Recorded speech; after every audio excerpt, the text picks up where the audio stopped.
Hello, everybody. We're going to take a closer examination at some of the groups that were impacted due to British colonialism. And so we're going to start off by looking at British colonial groups and lives. The leaders within the British colonial society, or the colonies, were predominantly wealthy. So most of the leaders were wealthy. They were white and they were men. So we know that wealthy white men were not everyone in British colonies. And so it is so important for us to examine the impact that it had on different groups. So the development of the colonies impacted every person living within or near the colonies. A new law impacts every person within a society, whether it be directly or indirectly. And so as these colonies evolved and developed and grew, it impacted the lives living within the colonies, but it would also impact those other colonies near it, or the other societies like the Native American tribes or indigenous groups. And they would all be impacted because of this British colonial period. It is incredibly important to see the effects of colonization on everyone in and near the British colonies. It's a skill that I hope that all of you continue to utilize when you study history, is to learn about all perspectives and how they're impacted by events or time periods. And so for today, we're going to narrow down our analysis in looking at 5 groups that were impacted during this time of British colonization. We will look at the planters, or the gentry class. We will look at how women were impacted due to British colonization. We will learn more about indentured servants and how they were impacted and affected due to the British colonies. We will see how African slaves were negatively impacted because of the institution of slavery and the practice of the system of slavery within the British colonies, and how Native American society and lives and cultures were impacted by the creation of the British colonies and the growth that would then happen into larger colonies and into the growth westward.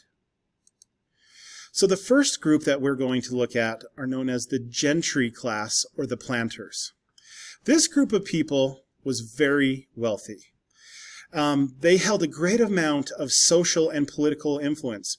A lot of times that is because of their wealth. So they were incredibly rich, and almost all of the gentry and planters relied upon cash crop plantations. Now, we remember that the cash crops at this period of United States history were tobacco, rice, and indigo.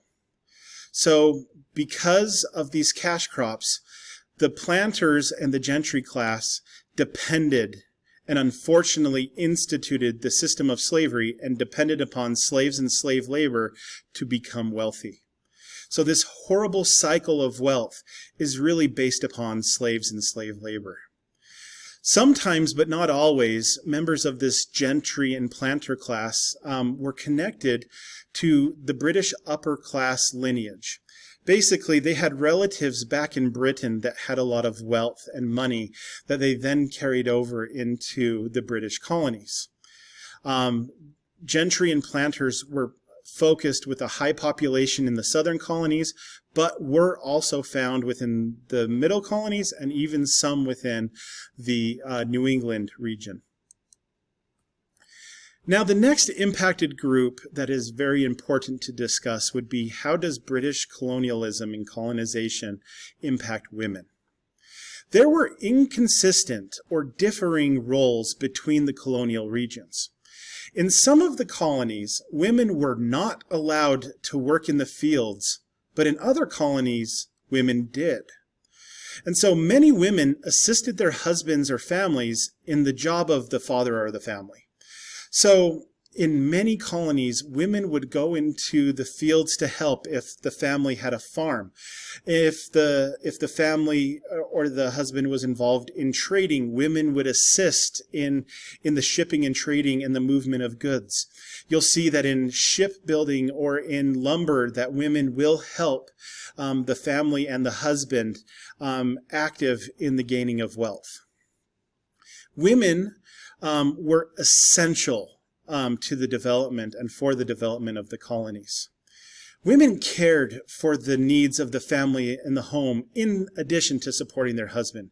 Women cared for the upkeep of the homes and for helping the husband in whatever profession they were involved in.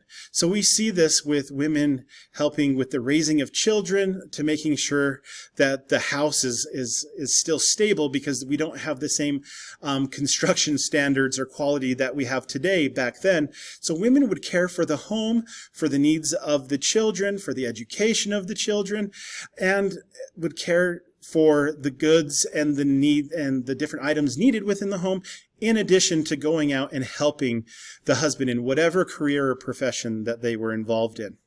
So as I mentioned, caring for the home was incredibly tedious but also important at this time, just because they didn't have the same quality of structures and homes that we do have today. So keeping up on the structure of the home, caring for the needs of the home with shopping, caring for the needs of the children, in addition to women would go out and work and help the husbands in whatever career or profession the husband or family was involved in. They, again, as I mentioned, cared for the needs of the children, including educating the children many times. So you can see women were incredibly busy and incredibly important in building colonial society, both socially and actually in building society, because women assisted in the building of homes and in the building of industry that the families and the husbands were involved in. However, women held no political office and had very little power within British society. Women could not buy property in the colonies and actually would give up property rights after getting married. Property would focus within the husband, and women would lose their rights to own property. Women could not vote during this time. And we have to remember that even after the creation of the United States, that women would not gain the right to vote until the 19th Amendment was passed, and that wasn't until 1920. And so we see women are going to be greatly impacted during the British colonial period, and women will play an incredibly important part in British colonies and further into American society after the creation of the United States. However, women's political rights will be limited, unfortunately, both within British colonial society and in a good part of the early United States time period up until the 19th Amendment and the passage of women's suffrage rights. The next group we need to discuss are indentured servants. Many, and I put that in italicized on purpose, many early colonists within the British colonies came to the Americas as indentured servants. So as I mentioned during the Middle Colonies lecture, the indentured servant would sign a contract to work for a number of years in exchange for travel, a place to stay, food, and other fees when they would come to the colonies. And after essentially paying back this travel, room, food, after paying back the price for that through labor, the individual would be freed at the end of the contract period. Indentured servants had some, but very few and limited rights.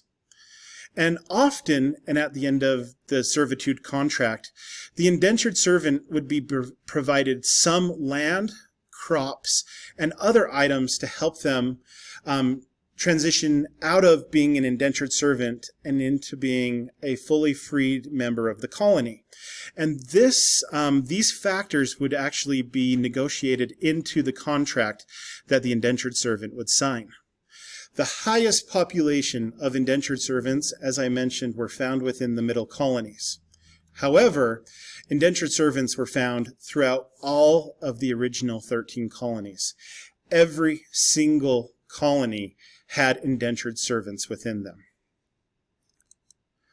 Our next group that we will examine the impact of British colonization on will be the African slaves. This is a very sad part of American history to discuss, that the system and the institution of slavery was practiced. Every British colony in America had slaves. The very first African slaves were brought to the Jamestown colony in 1619.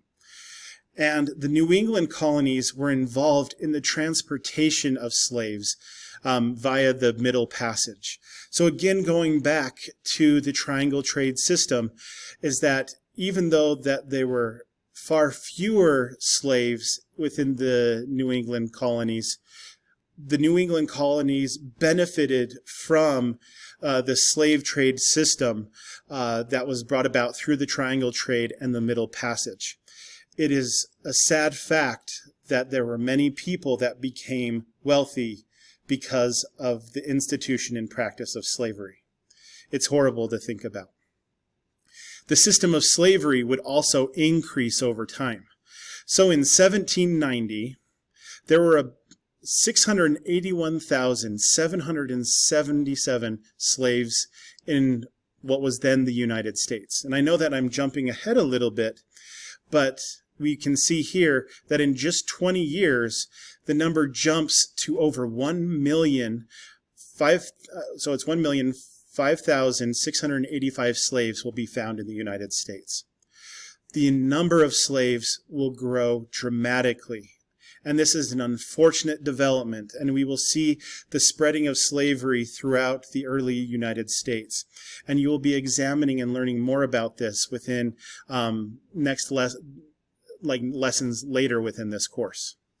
The highest population of slaves were within the southern colonies.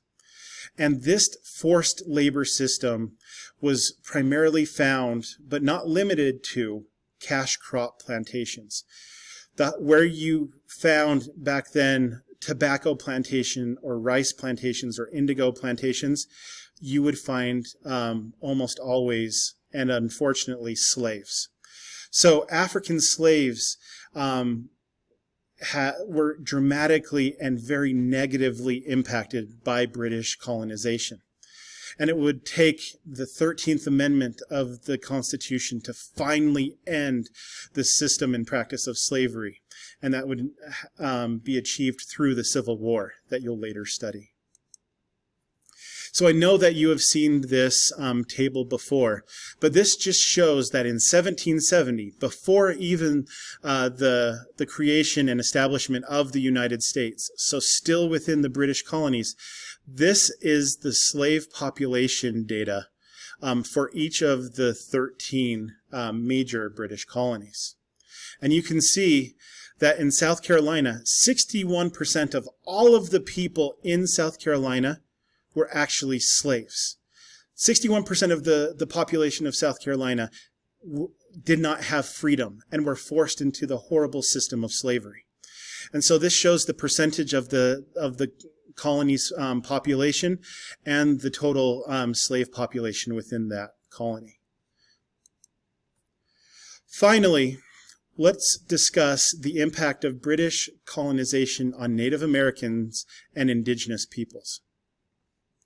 We talked very early within this course about how Native Americans and indigenous societies were incredibly vulnerable to European diseases, especially smallpox and influenza.